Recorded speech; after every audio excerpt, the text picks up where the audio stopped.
Buenos días, profesora, compañeros. Somos el último grupo y hoy vamos a dar los dos últimos temas que son medidas de dispersión y medidas de forma. Bueno, ahora va a proceder a responder mi compañera.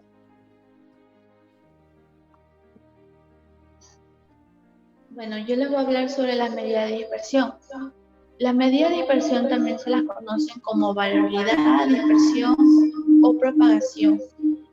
A través del cálculo de diferentes fórmulas de arrojar un valor numérico que ofrezca información sobre el grado de variabilidad o de una variable.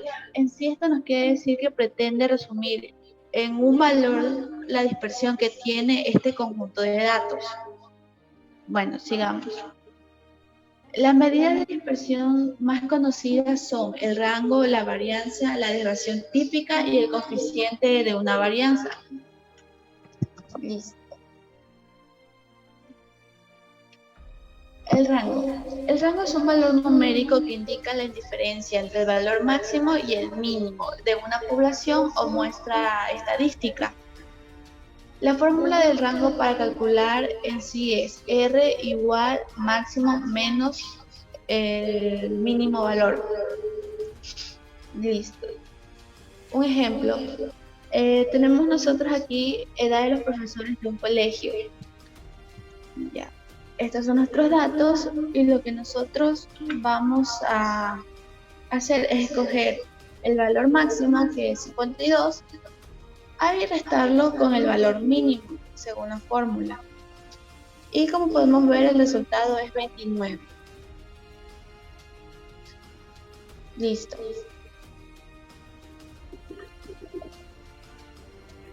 Buenos días, mi nombre es Lenín Guillermo Zambrano. Esta vez les hablaré un poco sobre la desviación media. La desviación médica en estadística es la medida de la dispersión de un conjunto de observaciones. Consiste en hallar la media de los valores absolutos de las desviaciones de una serie de observaciones en la medida aritmética, de los valores absolutos de las derivaciones respecto a la media. Como ejemplo, tenemos calcular la derivación media de la distribución 9, 3, 8, 8, 9, 8, 9 y 18, que como tenemos esta fórmula, aplicamos esta fórmula de la derivación media, que es la sumatoria de todos dividido para 8, que es el número de datos. Y esto nos va a dar 2,5, porque después tenemos que restarlo con cada uno de ellos, lo restamos para la variable, la varianza, la derivación media, perdón, la variable. La siguiente diapositiva, por favor. La varianza. Esta es la varianza de la función algebraica de todos los valores apropiados para tareas estadísticas inferencial. Está representada la variabilidad de una serie de datos respecto de su medida. Normalmente se calcula como una suma de los residuos al cuadrado divididos entre el total de observaciones. La forma para calcular la varianza es la unidad de la medida de varianza. Será siempre la unidad de medida correspondiente a los datos, pero elevada al cuadrado. La varianza siempre es mayor o igual a 0. Al elevarse los residuos al cuadrado, es matemáticamente imposible que la varianza salga negativa, y de esta forma no puede ser menor que 0. Por ejemplo, la varianza de x es igual a las sumatorias de los datos, que xy viene siendo que es la observación del número y de la variable x. Y también puede tener que y puede tomar valores de 1 y números y los números de los datos, como quien dice. Número n es número de observaciones, y x con esta viñetita de arriba es la medida variable de x. Bueno, como ejemplo, la siguiente diapositiva, por favor. Creo que ahí sigue el ejemplo. El ejemplo de cálculo de la varianza. Ejemplo de cálculo de la varianza, vamos a acuñar una serie de datos sobre el salario. Tenemos 5 personas, cada uno de un salario diferente. Juan tiene un salario de 1.500 euros, Pepe un salario de 1.200 euros, José un salario de 1.700 euros, Miguel 1.300 euros, Mateo 1.800 euros. La medida del salario, la cual necesitamos para nuestro cálculo, es de la suma de 1500 más 1200 más 1700 más 1300 y 1800, que es todas ellas. Como tenemos 5 datos, lo dividimos para 5, que nos dará un total de 1500 euros. Dada la fórmula de varianza, la aplicamos la suma de cada uno del resultado la suma de cada uno de los datos se resta con el resultado que nos dio, en este caso, 1500 euros. Cada una de ellas se resta entre paréntesis elevado al cuadrado y luego se suman y se vuelven a dividir para 5. El resultado viene dando de 52.000 euros al cuadrado. Es importante recordar que siempre que calculamos las varianzas tenemos las unidades de medida al cuadrado para pasarlo a euros. En este caso tendríamos que realizar la desviación típica. El resultado aproximado sería de 228 euros. Esto quiere decir que en medida la diferencia entre los salarios de las distintas personas será de 228 euros. Muchas gracias. A continuación, mi compañero.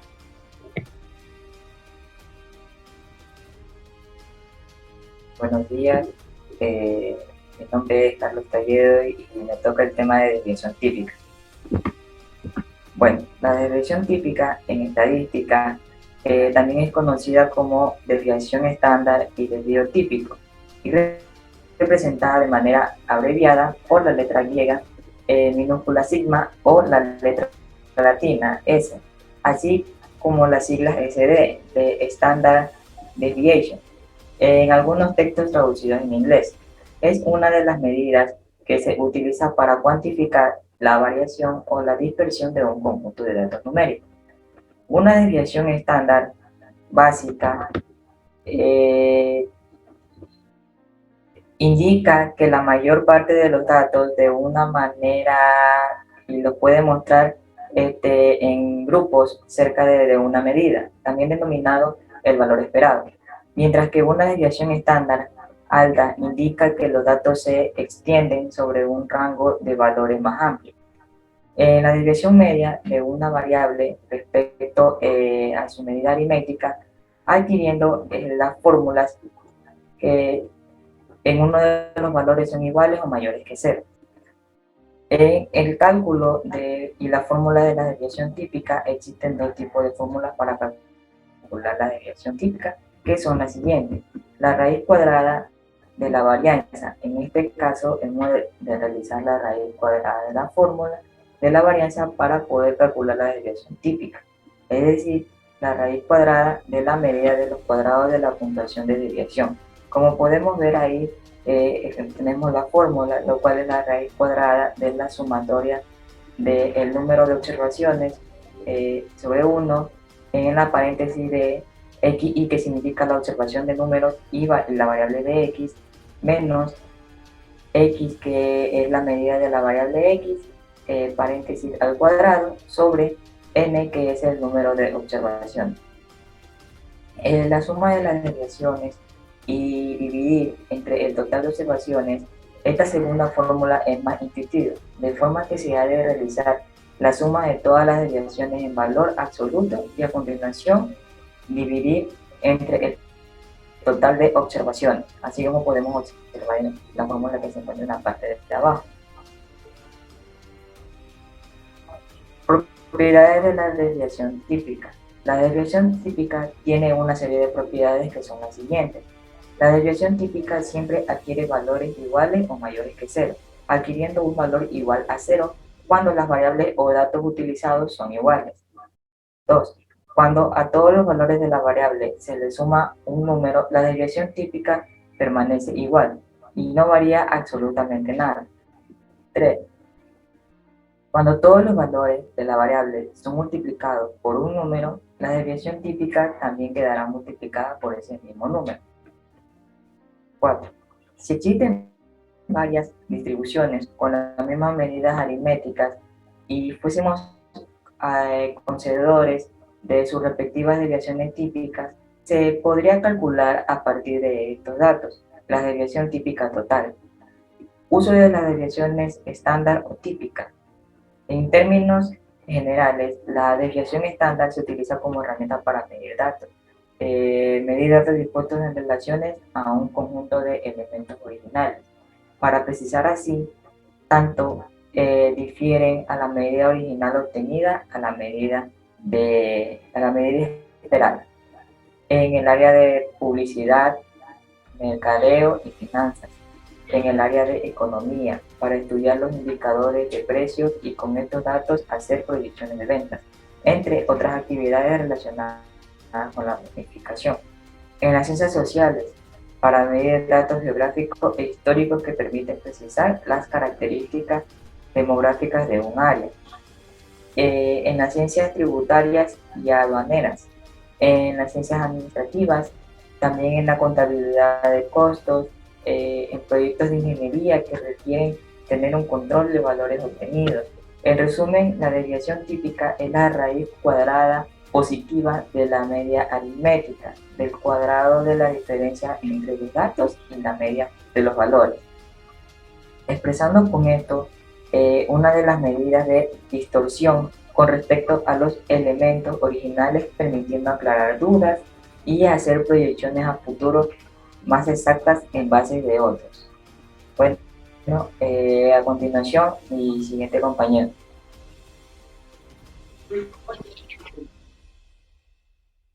El coeficiente de variación es la relación entre las desviaciones típicas de una muestra y su media. El coeficiente de variación se suele expresar en porcentaje. Esto quiere decir que nos informa si una varianza se mueve mucho, poco, más o menos que otra. La fórmula de coeficiente de variación consiste entre la varianza y la desviación típica multiplicado por el 100 para darlo en porcentaje.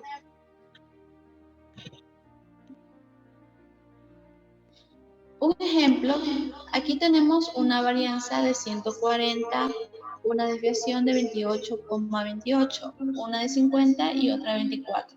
Nos preguntan, ¿cuál de las dos presenta mayor dispersión? Para nosotros saber la respuesta tenemos que aplicar lo que es la fórmula. En este caso sería 28 dividido por 140 multiplicado por 100 nos da una expresión de 0.2. 24 dividido por 150 multiplicado por 100 nos da una 16%. ¿Cuál de las dos nos da? Sería la primera. A continuación, mi compañero. Muy buenas con todos, soy el estudiante Lord Zambrano. A continuación les hablaré sobre las medidas de forma. Las medidas de forma permiten conocer qué forma tiene la curva que representa la serie de datos de la muestra. En concreto, podemos estudiar las siguientes características de la curva. Una de ellas es la simetría, que mide si la curva tiene una forma simétrica. Y por otro lado tenemos la kurtosis, que mide que si los valores de la distribución están más o menos concentrados alrededor de los valores del medio de la muestra. Ahora, por generalizando un poco, tenemos que aquellas que nos muestran si la distribución de frecuencia tiene como característica especial, como la simetría, asimetría y el nivel de concentración de los datos de nivel y de apuntamiento, podemos analizar qué aspectos se recurrirá a estos dos tipos de medida. Uno de ellos es el coeficiente de la simetría de Fisher y por otro tenemos el coeficiente de la kurtosis. A continuación podemos observar en el gráfico lo que hemos estado hablando. Ahora les hablaré sobre las medidas de kurtosis. Las medidas de kurtosis van dependiendo de la agrupación o de los datos que se van a utilizar en una fórmula u otra. ¿A qué me refiero con esto? Que cada dato por ejemplo, el dato de sin agrupar tiene su propia fórmula. Y por el otro lado tenemos que los agrupados en tablas de frecuencia también tienen su propia fórmula, que están aquí observando. Y tenemos por último el agrupamiento en intervalos, que también tiene su propia fórmula. A continuación les hablaré sobre cada significado de símbolos que se utiliza en las fórmulas. Tenemos como el G2, que es el coeficiente de kurtosis, la N mayúscula, que es el número de datos, y tenemos XI, que es el valor de eicismo de la observación. Tenemos la X, que es la medida aritmética de la distribución. Tenemos 6, que es la desviación típica de la distribución. Y tenemos FI, que es la frecuencia absoluta de los datos de eicismo. ¿Ya? Y por último tenemos la MXI, que es la marca de la clase. A continuación tenemos qué es la kurtosis. La kurtosis es conocida como una medida de estadísticas que determina el grado de concentración que representan los valores de una variable alrededor de la zona central de la distribución de frecuencias. Por lo general, esa también es conocida como medida de apuntamiento, que esto mide cuán escarpada o achatada está una curva de distribución. Como podemos estar observando en el gráfico que tenemos una kurtosis pequeña y una kurtosis grande. Esto también nos indica la cantidad de datos que hay que acercarnos a la medida. A continuación, les hablaré sobre la definición. La medida de estadísticas que determina el grado de concentración que representan los valores de una variable es la distribución de frecuencia. Por ese lado tenemos que hay tipos de kurtosis. Y estos tipos de kurtosis van dependiendo del grado de kurtosis que se tiene en 3 tipos de distribución. El primer tipo es la leptocúrtica, que tiene como definición que existe una gran concentración de los valores en torno a su medida. Tenemos por otro lado la mesocúrtica, que tiene como definición que existe una concentración normal de los valores al torno a su medida. Y por último tenemos la platicúrtica, que existe una baja concentración de los valores en torno a su medida. A continuación tenemos los 3 tipos de kurtosis que es importante mencionar que es para la interpretación de los resultados que se obtienen en un coeficiente de kurtosis, que se debe considerar los tipos de kurtosis. La kurtosis de leptocúrtica siempre será mayor a 0, como podemos estar observando, tiene su propio gráfico también. La mesocúrtica tendrá una igualdad de 0 y tiene su propio gráfico que podemos observar. Y por último tenemos la platicúrtica, que será menor a 0. Con esto en base a estos criterios se establece la interpretación de las coeficientes de kurtosis. Esto sería todo y muchas gracias. Hola compañeros, profesora, mi nombre es Mael Pacheco y el tema que me tocó a mí es sobre la simetría. Bueno, la simetría básicamente es la curva que va a formar una serie de valores a partir de una serie de datos que se puede presentar tanto a la izquierda como a la derecha en un valor central, que en otras palabras vendría a ser la medida aritmética. En este caso podemos ver que hay estados de simetría, donde el primero de ellos es la simetría positiva, que se caracteriza por tener la mayor cantidad de valores a su lado derecho, y la forma de identificarla es que la media aritmética es mayor que la mediana y la mediana es mayor que la moda. El siguiente vendría a ser la simetría negativa, que aquí es todo lo contrario a la simetría positiva, como lo pueden ver, ya que esta de aquí se presenta la mayor cantidad de sus valores al lado izquierdo, y la forma de identificarla vendría a ser que la media aritmética es menor que la mediana y la mediana es menor que la moda. Y por último vendría a estar la simetría, que se caracteriza por tener un equilibrio tanto a la izquierda como a la derecha de sus valores, y su forma de identificarla es que la media aritmética es igual a la mediana y la mediana es igual a la moda. El coeficiente de simetría de Pearson. Bueno, este aquí se caracteriza por ser utilizado únicamente con los datos no agrupados, y su fórmula es la siguiente. El coeficiente de simetría es igual a 3 por el resto de la media aritmética menos la mediana. Todo este factor dividido para la desviación estándar. Bueno, aquí tenemos un pequeño ejemplo en el cual nos dan 7 valores que son 6, 7, 8, 8, 15, 36 y 60. Y como puede ser ahí, lo primero que hay que hacer es calcular las medidas de tendencia central y la desviación estándar. Bueno, la media aritmética básicamente es un promedio en el cual tenemos que sumar todos los valores y dividirlo para el número de valores que hay. En este caso vendría a ser 20. Y la mediana va más relacionada a su posición, que vendría a ser la central, que en este caso es 8. Y nos da que la desviación estándar es igual a 4.32. Entonces, ya teniendo estos valores, lo que tenemos que hacer es a reemplazar, y en este caso vendría a dar un valor de 8.33 con una simetría positiva. Entonces vamos a seguir el coeficiente de simetría de Fisher, que es lo contrario, el que va con los valores agrupados, y su fórmula es coeficiente de simetría es igual al momento dividido para la desviación estándar elevada al cubo. Cuando ya viste la fórmula un poco más amplia, se puede observar lo siguiente, que 1 dividido por el número de datos por la sumatoria total de x menos la media aritmética al cubo multiplicado por la frecuencia. Todo este factor va dividido para la desviación estándar, que vendría a ser la siguiente: raíz de la sumatoria total de x menos la media aritmética al cuadrado por la frecuencia, dividido para el número de datos menos 1, y luego como se puede ver en la fórmula, todo este factor va elevado al cubo.